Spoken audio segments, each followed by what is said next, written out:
Sorpresa, vas a cubrir los 48,000 del lugar de la boda como regalo. Eso fue lo que dijo mi hermana en la cena de Navidad. Más tarde, accidentalmente escuché a mi papá susurrar. No te preocupes, haremos que tu hermano pague. Solo susurré. Entendido. Abrí mi laptop y saqué mi historial completo de transacciones. 48 regalos, 3 pagos de préstamos, 8 cenas, todo pagado por mí. Le envié una factura titulada. Felicidades. Su prometido llamó una semana después. ¿Esto es en serio? El lunes el lugar del evento publicó cancelado. El jueves recibieron un sobre negro. Se suponía que solo sería una cena, solo jamón, vino, luces y la tensión familiar habitual bajo el follaje navideño. Esa tensión que te hace apretar la mandíbula mientras pasas el puré de papas. Lo que no esperaba era una emboscada financiera envuelta en papel de regalo. Mi hermana, resplandeciente como un tablero de Pinterest con demasiada exposición, se levantó después del tercer brindis y tintineó su copa. Solo quería dar las gracias a todos por estar aquí, dijo ya llorando, y especialmente a mi hermano. Se giró hacia mí, pausa dramática, por cubrir el lugar del evento. $48,000, el mejor regalo de boda de todos. Me reí en voz alta. Pensé que era una broma. De verdad creí que era parte de una nueva dinámica familiar. La clásica burla navideña, ahora con PowerPoint, excepto que nadie más se rió. Todos sonreían como si lo hubieran ensayado.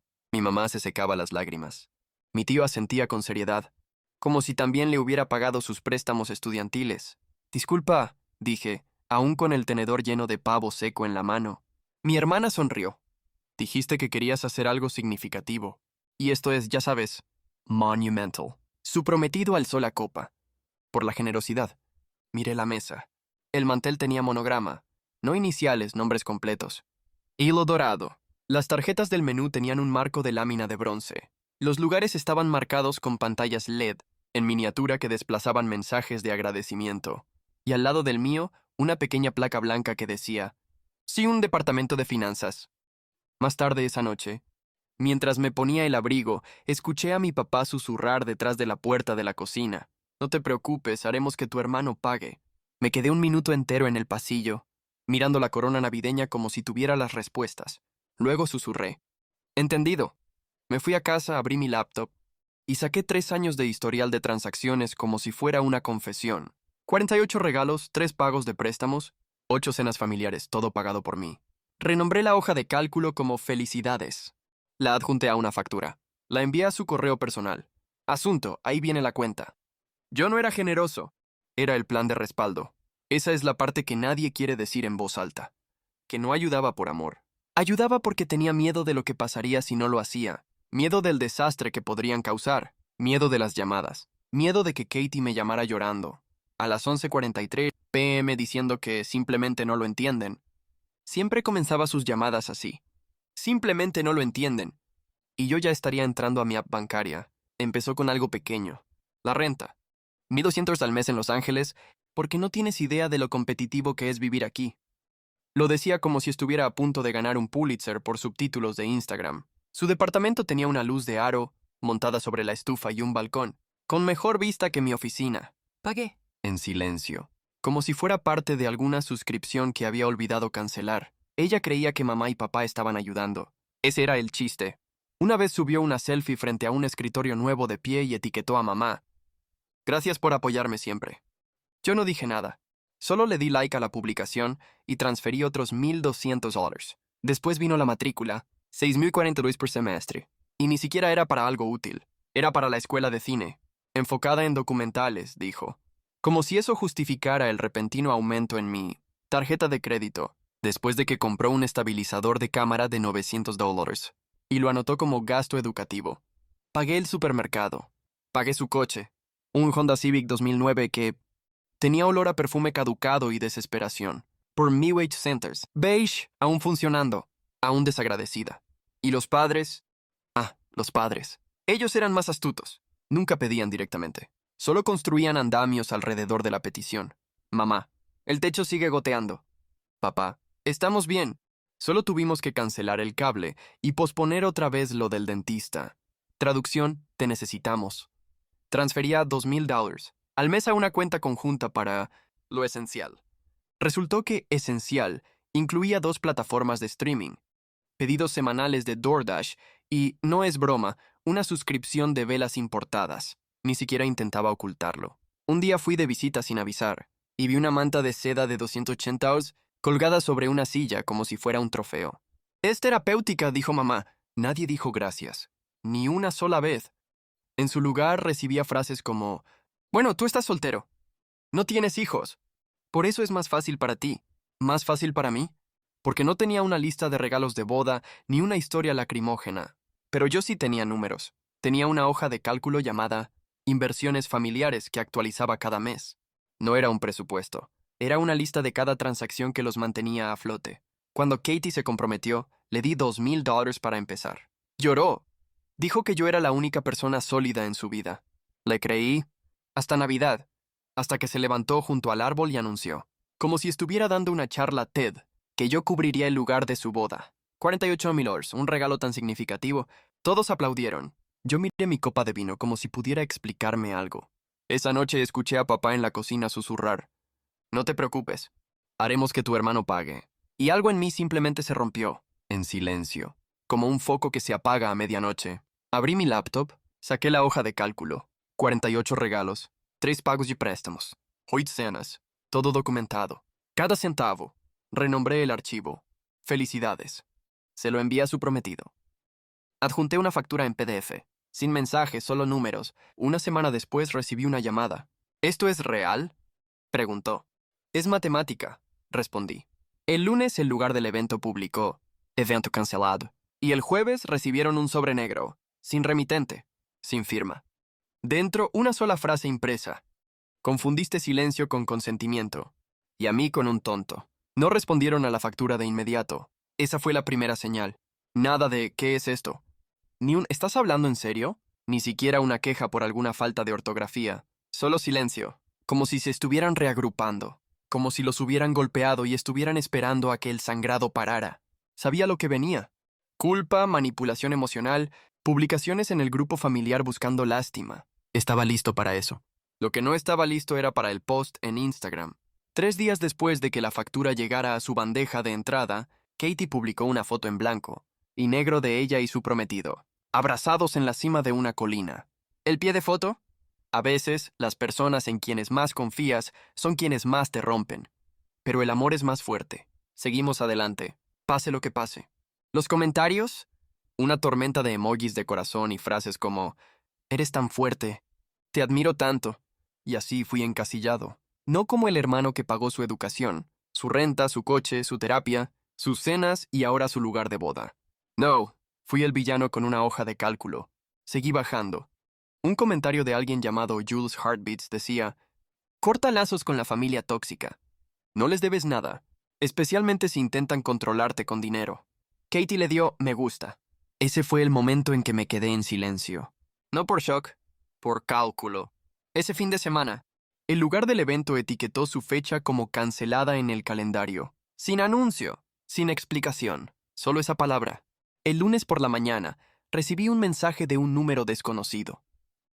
«Tenemos que hablar, urgente, es sobre el depósito». Era su prometido. Lo ignoré. Y el martes, me llamó directamente el lugar del evento. Aparentemente no solo asumieron que yo pagaría. En realidad, habían ingresado la información de mi tarjeta de crédito. ¿Qué? Sin consentimiento, sin autorización, sin una sola conversación. Katie usó la información de mi tarjeta sin autorización. Ya habían procesado el depósito semanas atrás. Fue entonces cuando el suelo se me movió bajo los pies. Ya no era solo una traición, era fraude. Colgué el teléfono y me quedé mirando la pared durante 1 minuto entero. Luego abrí la app del banco, 8,700. Ya pagados. Ya desaparecidos. Nadie me había dicho nada. Iban a dejar que me enterara después de la boda. El segundo mensaje del prometido llegó 2 horas más tarde. «Por favor, no presentes cargos». Ella entró en pánico. No pensamos que se procesaría. «Iba a decírtelo». Esa frase. «Iba a decírtelo». Me reí. De verdad me reí en voz alta. Y luego respondí con una sola línea: «Reenvíalo a tu abogado». Esa noche, llamé al banco y reporté el cargo. Luego llamé a un amigo, abogado, y le conté todo. Ni siquiera me dejó terminar antes de decir: «Yo me encargo».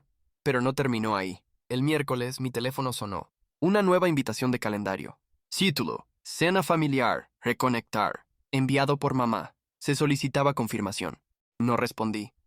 Pero sí fui. Quería verles la cara. Entré exactamente a las 7 p.m. Ya estaban todos sentados. Mamá, papá, Katie, el prometido. Mesa puesta. Pollo, vino, velas titilando. Como si fuera un tratado de paz sacado de un catálogo de Pottery Barn. Nadie se levantó. Nadie sonrió. Katie solo dijo, tenemos que hablar sobre cómo estás actuando. No sobre lo que hicieron. No sobre lo que robaron, sino sobre mi comportamiento. Me senté. No toqué la comida. Mamá fue la primera. Esto ya se ha salido de control. Papá añadió, somos familia. Katie me miró como si yo fuera una amenaza para la seguridad nacional. Cometí un error, dijo. Pero tú también. Entonces sacó algo, un contrato impreso, uno falso, un acuerdo que decía que yo aceptaba pagar el costo total del lugar, firmado por mí. Excepto que yo nunca firmé nada, ni en persona, ni por correo electrónico, ni siquiera verbalmente. Tomé el papel, lo observé y sonreí, porque la firma no era la mía. Era la versión antigua de mi firma, la que dejé de usar hace 3 años cuando cambié de banco después de un ataque de phishing. La copió de un cheque de cumpleaños, y ahí me cayó el 20. Ya lo había hecho antes. Me quedé mirando el contrato falso. Lo había impreso en papel grueso, de ese suave y cremoso que la gente usa para bodas, o para delirios. Mi nombre estaba justo ahí, debajo de la promesa de contribuir con alegría a la unión matrimonial de Catherine y Dane. ¿Con alegría? La firma no era mía, no la que había usado en años. ¿De dónde sacaste esto?, pregunté sin mirarla. Katie parpadeó. ¿Tú lo firmaste? No, respondí, no lo hice. Esa es mi firma de antes de cerrar mi cuenta de Chase. Año 2019. Silencio. Mamá dejó el tenedor como si pesara algo. Papá se removió en su silla. Dane carraspeó. Ella solo pensó que... Ella lo falsificó, interrumpí. Y presentó una tarjeta robada al lugar del evento a mi nombre. Eso no es un malentendido. Es un asunto legal serio. Katie se levantó. Estás exagerando. Cometiste uso financiero no autorizado sobre Duca Lawrence, dije. Perdona si no estoy aplaudiendo. Su rostro se torció, como si no pudiera decidir si llorar o actuar para una cámara invisible. Entonces intervino mamá. Podemos hablarlo. Como familia. Me giré hacia ella. Tú lo sabías. Ella se estremeció. Lo noté. Todos lo sabían. Por eso nadie reaccionó cuando ella lo anunció en Navidad. Por eso nadie parpadeó. Lo planearon. Papá abrió la boca. La cerró. Katie estiró la mano hacia el contrato. No lo solté. ¿Querían que participara? Aquí estoy. Entonces saqué mi bolso del suelo y saqué una carpeta. No cualquier carpeta. La que tenía la etiqueta. Iniciativa de recuperación de deudas familiares. Extendí las hojas. Copias de cada transferencia bancaria. Cada pago de matrícula. Capturas de Venmo. Extractos del banco. Recibos del celular. Incluso la foto que ella publicó besando el Honda Civic. Luego el sobre. Negro, sin marcar. Lo deslicé por la mesa hacia Dane. ¿Qué es esto?, preguntó. Tu realidad, le dije. Dentro había un desglose, no solo de los 8.700 robados, sino de todo. Saldo total adeudado, 134.248.31, sin intereses, sin cargos. Solo hechos. Katie se lo arrebató de las manos. Esto es una locura. No, dije. Locura es intentar organizar una boda con dinero robado y llamarlo amor. Ahora temblaba, no de miedo, de exposición. Mamá intentó de nuevo. ¿Podemos arreglar esto? Ya lo hicieron, respondí. Lo arreglaron alrededor de mí. Se sentaron como grupo y decidieron que mi cuenta bancaria era el Venmo familiar. ¿Y brindaron por eso? Me puse de pie.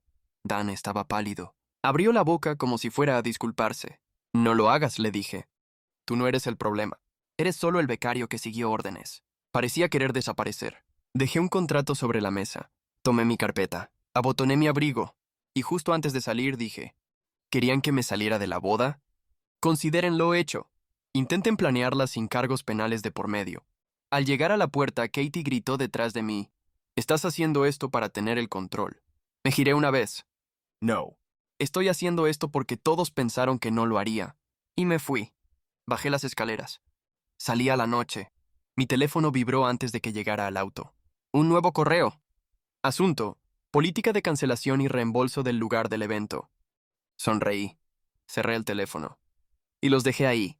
Que se quedaran todos sentados en el silencio que pensaron que yo nunca usaría. Tardaron 4 días en darse cuenta de que no estaba jugando. El primer correo fue de mamá. Asunto: hablemos. sin texto. Solo el asunto. Y un acuse de lectura. El segundo fue de Katie. Exageré. Todos lo hicimos. Volvamos a empezar. Ese fue el segundo correo. De Katie. Y el tercero, el más honesto, vino de Dane. ¿Qué tan grave es esto legalmente? Ese sí lo respondí. Le envié una copia del Código Penal de California sobre uso financiero no autorizado, con tarjeta de crédito, y una captura de pantalla del cargo marcado por el lugar del evento. Sin saludo. Sin despedida. Luego volví al silencio. Porque me di cuenta de algo. No tenían miedo de perderme. Tenían miedo de perder el acceso a mí. Así que empecé a cortar el acceso.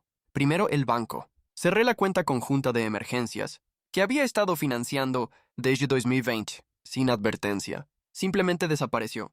En 2 horas recibí un mensaje de papá. Tarjeta rechazada en la farmacia. ¿Todo bien? No respondí. Luego hice 3 llamadas. Una a la Universidad de Katy, cancelando el pago recurrente de matrícula que todavía cubría para su segundo programa de posgrado. Una a la aseguradora dental, quitándome como responsable del plan de mamá. Y una al DMV para revertir la propiedad del auto de Lorenzo a mi nombre. Fui nuclear pero no ruidoso. Ellos pensaban que iba a gritar. En lugar de eso, presenté documentos. Y luego planifiqué un evento. No una cena. No una fiesta. No una confrontación. Un picnic. Mandé invitaciones a toda la familia, incluso a los primos que no veía desde hacía años, los que solo aparecen en bodas y funerales. Asunto del correo. Renovación de primavera. Volvamos a conectar. Lugar. Un parque tranquilo junto al lago. Comida gratis. Música en vivo. Ropa casual. La trampa era obvia. Y aún así vinieron. Alquilé 4 mesas plegables y les puse etiquetas. Fundamentos de presupuesto. Revisión de currículum. Ofertas laborales por código postal. Cómo solicitar un préstamo legalmente. Imprimí paquetes. Armé carpetas. Llevé botanas. Incluso preparé folders individuales con los nombres de cada uno. Katie llegó al final, con gafas de sol y el ceño fruncido. Fue directo hacia mí y siseó. ¿Qué clase de té es este? Y en inglés esa frase se refiere a ¿qué chisme estás soltando? Le entregué una carpeta con su nombre. Dentro del folder de Katie había una copia de su contrato falsificado, el borrador de la denuncia formal y una solicitud para una beca para emprendedores. Ella lo hojeó como si pudiera autodestruirse en cualquier momento. «Estás loco», susurró. «No», le dije. «Estoy terminado». Entonces Dean se acercó con su propio folder en la mano. Contenía una plantilla de currículum y una nota al final. «Tu boda nunca fue el plan, solo el síntoma». Se sentó en la mesa de ofertas laborales y no dijo una sola palabra. Katie se fue furiosa después de 15 minutos. Dean se quedó. Llenó un formulario de interés laboral. En experiencia previa escribió: barista, videografía freelance, gestión de crisis en proceso. Observé desde la distancia. Mamá no fue, pero mandó un mensaje a través de la tía Ronda. «Esto es humillante». «¿Por qué estás haciendo esto?». No respondí. Le entregué a Ronda su carpeta. Dentro, el desglose de los 2.700 que le presté a su hijo después de su fallido experimento con criptomonedas. «Solo hasta que Dogecoin se recupere», dijo Dean. No se recuperó. Entonces vino el giro. 2 días después recibí una llamada de un número desconocido. Estuve a punto de ignorarla. Era alguien del departamento de fraudes del banco. Aparentemente no fue la primera vez que alguien usó mi tarjeta sin autorización. Había otros cargos, más pequeños, distribuidos, ocultos entre anticipos para eventos, pagos de catering y gastos varios en 3 estados. Total, 13 down 490. Sentí que el pulso no se aceleró, sino que se volvió lento. Ese tipo de enojo no quema. Pedí marcas de tiempo, ubicaciones, nombres en las facturas. Apareció un nombre que no esperaba. «¿Mamá?» Resulta que había reservado una luna de miel sorpresa para Katie y Dean hace 6 meses, un resort en las Maldivas, pagado en 4 transacciones separadas, todas con mi tarjeta de respaldo, la que ella tenía por si acaso. Fue entonces cuando me cayó el peso de todo. No solo me estaban usando, me habían convertido en un aval silencioso de una vida que yo no estaba viviendo. Peor aún, ellos realmente creían que estaba bien. Llamé al resort, cancelé la reserva y les pedí que me enviaran a mí la confirmación del reembolso, no a ella. Luego presenté la denuncia oficial ante la policía. La entregué con fechas, recibos, correos, mensajes, firmas, cada píxel de su traición en formato legal. Y añadí un detalle final, que el crimen no era solo fraude, era uso de datos personales sin consentimiento, porque en algún momento no solo me habían robado el dinero, habían robado la versión de mí que decía sí sin pestañear. Ese tipo se había ido. Le envié el informe a Katie por correo. Asunto. Por si lo necesitas para tu próximo documental. No hubo respuesta. Hasta 2 días después, cuando Dean me llamó, me dijo que la había dejado, que él no se había apuntado para esto, que pensaba que solo era un malentendido, que se mudaba de regreso a Chicago. Le pregunté por qué me lo decía. Él respondió, porque me di cuenta que ya no sé quién es ella, pero sé exactamente quién eres tú. Y por primera vez no me sentí halagado. Me sentí limpio. Pasaron 3 semanas, sin mensajes, sin buzón de voz, solo silencio.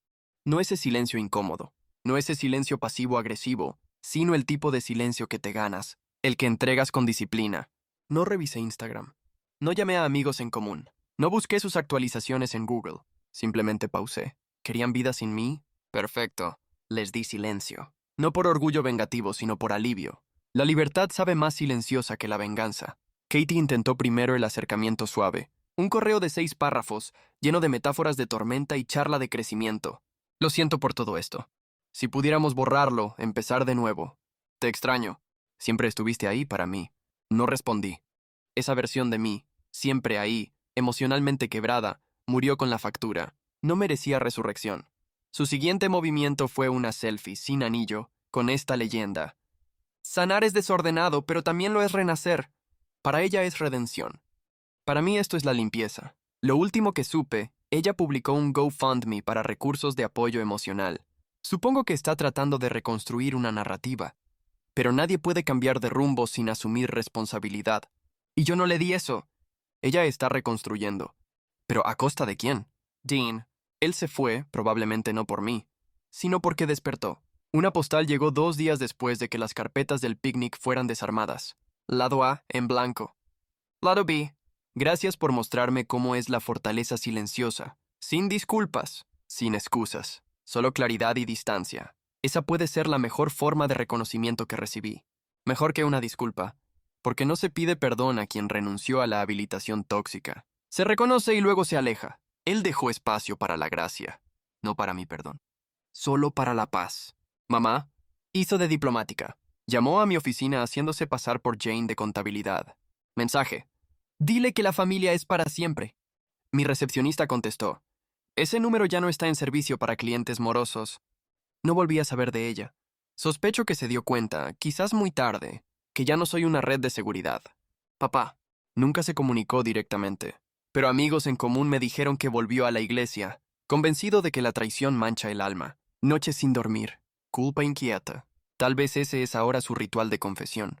No que deshaga su participación, pero tal vez empiece algo. El Honda Lorenzo, ese Civic Beige 2009, el símbolo de expectativas no expresadas, fue abandonado en el complejo de apartamentos de Katie, sin registro renovado, sin seguro. Lo vendí por $1,200 en efectivo, mi precio por recuperar autonomía. Las mesas del picnic, montadas con buenas intenciones, no con rencor, seguían ahí la última vez que supe. Una nota escrita a mano pegada en la pata de una mesa. Gracias. Sin firma, sin contexto. Quizás un extraño que encontró útil un consejo de carrera. Quizás Dean. Quizás alguien que aún está despertando a su propia vida. Incluso una pequeña ola importa. El marcador legal. La cifra final se mantiene en 134,248,31. Dinero robado. Cargos no autorizados. Firma inválida. Energía emocional desperdiciada. El oficial de cumplimiento financiero, se llama Félix, sonrió cuando supo que lo documenté todo. Realmente pensaron que te ibas a tragar esto. No lo hice. Y ahora están bajo revisión oficial, pendientes de revisión legal. Mi siguiente movimiento. Envié un último correo grupal. Asunto. Dijeron que era mejor sin mí. Demuéstrenlo. Cuerpo. Vacío. Solo adjunté de nuevo la factura. Una sola línea al final. Pensaron que yo era una cartera con sentimientos. Ahora tienen ambas cosas. Luego archivé la amenaza. Porque una salida silenciosa es más fuerte que un discurso épico. Porque la ausencia habla cuando las palabras se agotan. Estado final. Yo. Financieramente. Mi cuenta bancaria sigue existiendo. Se recuperó de cancelaciones y banderas judiciales. Fondo de emergencia restaurado. Emocionalmente, por primera vez en años, respiro sin buscar recordatorios de deudas o notas de chantaje emocional.